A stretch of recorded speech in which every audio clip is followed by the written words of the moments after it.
Hey, Redemption Tucson. My name's Steven, one of the pastors here. I want to welcome you to another edition of our All of Life interview, pandemic edition. And I've got someone who I've known actually kind of from the beginning of our time in Tucson.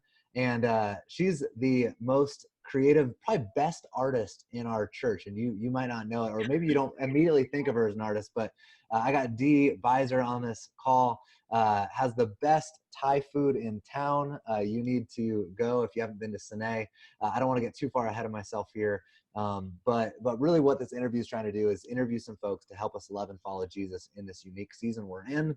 It's been challenging, but also there's opportunities. And so we want to help us creatively think about how we can love and follow Jesus. So Dee, before I get too far in introducing you, how about you introduce yourself? What do you do? What's your occupation? And how's it different? How's it the same in this upside down world we're in now? Good morning. Yes, good morning. Um, yeah, I've been a restaurateur for over 30 years, starting out in San Francisco, Bay Area, and now with Sine Thai in downtown Tucson. Sine has been in operation for 4 years now. And the first 3.5 years, I chef, I cooked, I cleaned, I trained, I'm a bookkeeper, all of the above. um, yeah, and my day starts at 7 to do administrative stuff and finishes at midnight sometimes with more administrative stuff. Yeah, and the in betweens are just managing people, customers, cook food.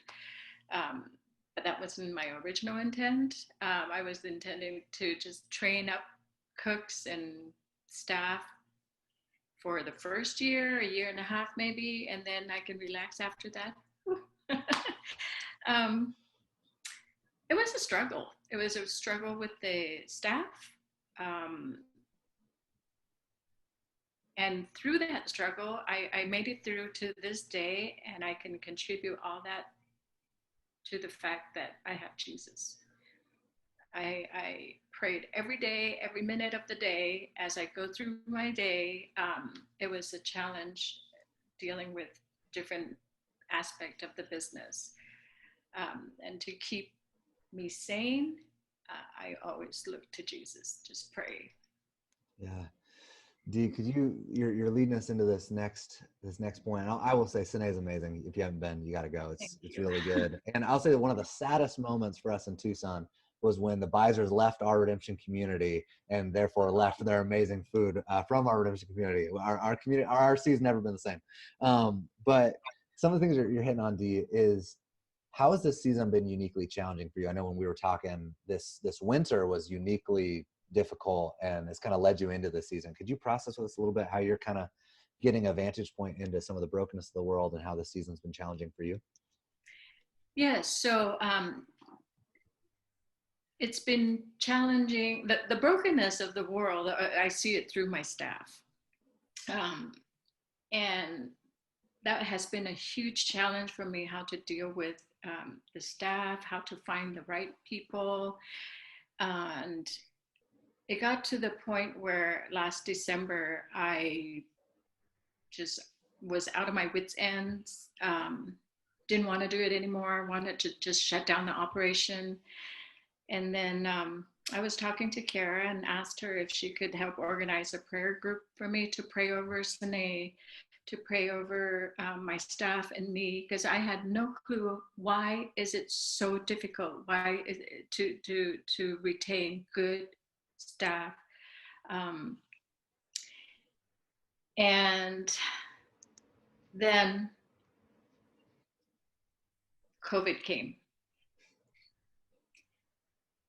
So I said, okay, God, is this your answer to my prayer about staff or lack thereof? Because what happened was when COVID came and the mayor's proclamation to shut down the dining room and to do takeout only, which was a different manner of operation entirely for me. But when we went through that, even the first 2 weeks in April, to do takeout only, light bulb came into mind, and it was God's way of telling me, Dee, this is it. This is your chance. You can either shut down the operation and people will understand why you're shutting down, because it's not feasible to keep the whole crew and maintain a profitability through this business. Yeah. Um, and yeah, easy way out, shut down, or reinvent yourself. So I decided, okay, I'm going to reinvent myself. We're going to switch to a fast casual concept, thereby limiting the front of the house staff. And then so I can focus on the back of the house staff, the kitchen crew. And even then to come up with the new menu items, limited menu items where I can control to a certain extent. I'm smiling because we talked about control or letting go of control in many aspects of the business, but we'll get back to that. But yeah, so I decided to reinvent myself. I did apply for the PPP to help keep the staff working. They all need a paycheck. I just didn't feel right to shut the door and leave them on their own. Yeah. I can't imagine how difficult it is in this season to basically reimagine the whole business and do just, I mean, I can tell you as somebody who worked in a restaurant, you definitely have a glimpse of the brokenness of the world, just the way some customers treat people and the way that just some of the just things that go on. It's a unique vantage point for sure. And we're really glad that you've decided to shift the model, but are staying open downtown. In the midst of this, I even think you hit on some areas of control here. How are you finding hope in this season? How are you seeing the Lord work in this season, in you, through you? Where are you finding hope? Oh, my hope is only in Jesus. I cling to him so tightly. I don't know how I would survive to this day without Jesus. It may sound simple, but it is quite simple to just cling to Jesus and ask him to help me to work through all these steps. I just can't take another step without him guiding me through the restaurant. And as I enter the restaurant, you can't tell that I'm just so super stressed and and when I see customers, I'm meeting them with smiling faces. And this whole time, I pray that they will see the light, Jesus' light through me. And that's the main purpose while I'm there, for me to be there. Given all else that had happened that has been negative, it's been a struggle to make profit, or even just to break even. But yeah, for me, I hope and pray that people will see Jesus through me. See that light and want to know why or what, that keeps me going. I have customers asking, how are you doing? How are you doing? And I said, no, we're not. We don't have enough business, to do just the takeout.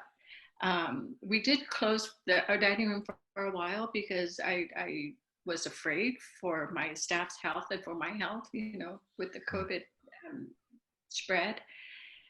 So we weren't doing well. And then, the customer asked, then why are you doing this? I said, well, my staff needs paycheck. And I need to keep going. I can't just quit, and I'm thinking in the back of my mind,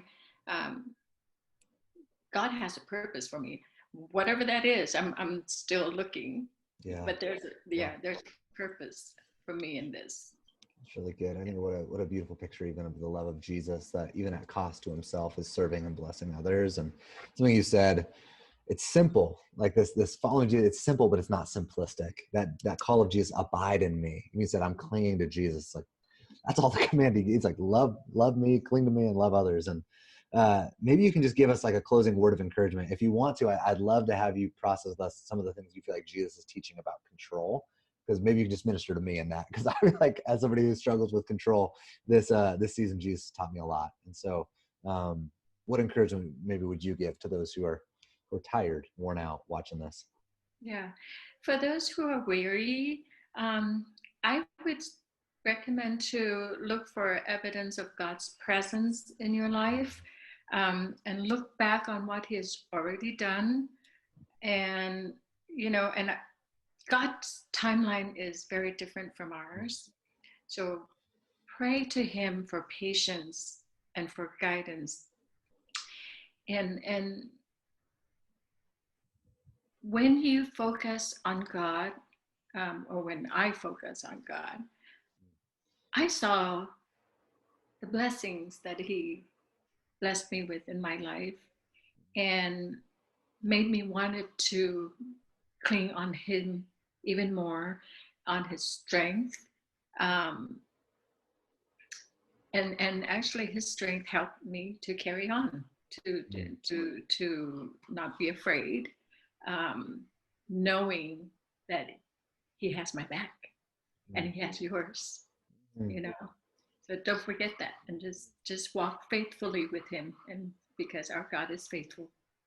That's beautiful. That's really good, Dee. Thank you for. I just think what a beautiful image of our God is for us. Mm-hmm. Like his plans for us, for good and blessing. Um, Thanks, Dee, for leading us through this. This is super helpful, and I hope for those watching, you're encouraged. And just remember that our God is in control. He knows what He's doing. He hasn't forsaken us. Even that encouragement Dee just gave at the end, He's for you. He's for you, and He sees you right now, and He knows what you're going through. He's with you. So let's pray and thank God, just for that. Sound good? All right. God, thank you for this time. Thank you for Dee. Thank you for this interview. Thank you that, God, you're the one who's in control. Thank you that you're a God who's for us, that you are not standing aloof off in the distance saying, good luck, figure it out. But you're with us, God. Thank you for the blessing that Sine is in downtown Tucson, how much her food and her restaurant has blessed my family, and I know our community. Lord, you're good. Would you even go forward for the rest of this day and just help us fix our eyes on you. Help us to just embrace the simple call, Jesus, you say, of follow me. Help us to do that. Even when the world's upside down, help us to know how to follow you in the dark. In your name, amen. Amen.